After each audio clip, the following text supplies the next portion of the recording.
So why do you think that America increasingly now emphasize on manufacturing now? Because they've been upset with the fact also that China takes a lot of their technology and then exports the same goods, and they lose that advantage. But they want to encourage their local population also to get into manufacturing. So what that is all about? Okay, so that's really interesting, and obviously I'm not American, so I don't know America that well, but one of the reasons is that if you look at the manufacturing emphasis comes from areas that tilt heavily Republican.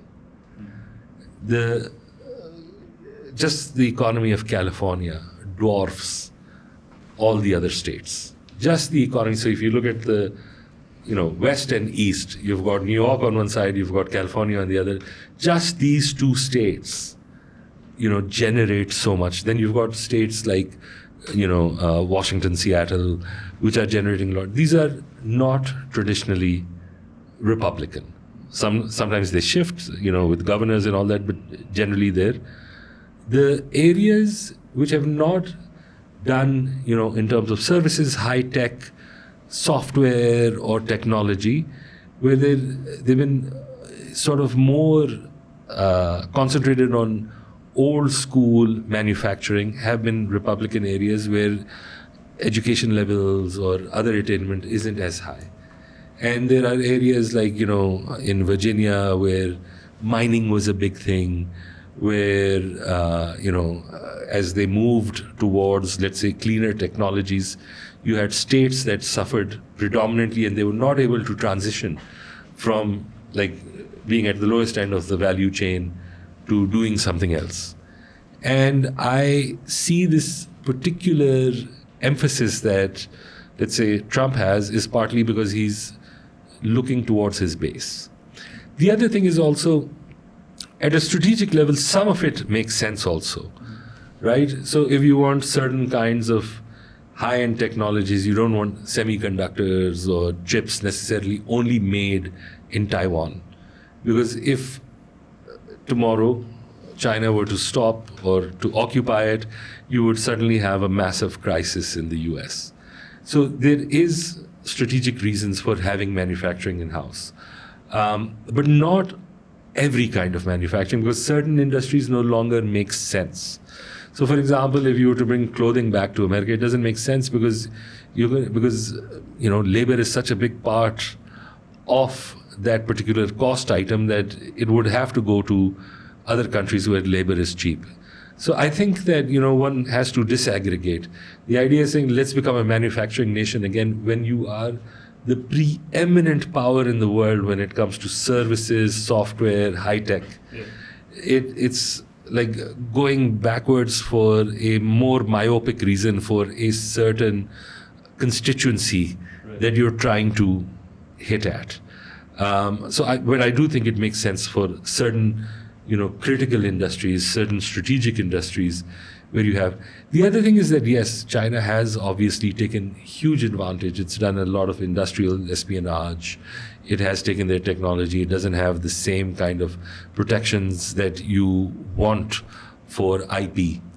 But America has also been tolerant of that for the longest time, because the value, the relationship it has with China in terms of the economic output, outweighs some of the excesses that one has committed against the other. The other thing is also China holds a lot of their bonds. It's a net investor in many ways for, when the US wants to print money for itself. So, I'd argue that the relationship made sense. The relationship became problematic when, in some industries, China went ahead. For example, you have Tesla, which did everything, it innovated, but very quickly, China has moved ahead, both at cost and in some cases even technology. There are other industries, there are areas where China has secured, critical minerals, because China has, in some ways, very silently done what the US is doing now, but a decade or two before. their move into Africa, their move into mining there, their move into the Belt and Road that they've done throughout Asia. And then in South America, going out and making approaches to several countries as well, trying to get a foothold into their home base. So those actions also created a threat perception that was increasing over time.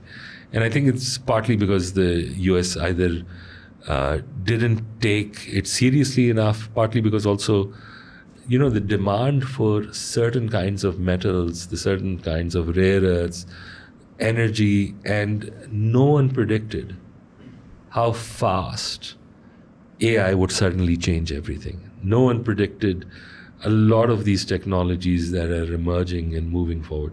So I think it's just catch up. It's half-hearted understanding of technology, and it's partly one also where, I think China has played well in terms of how far it saw ahead of, what was needed. So basically, it's more like the American empire, learning from the history, also would want to protect their hegemony overall in the world.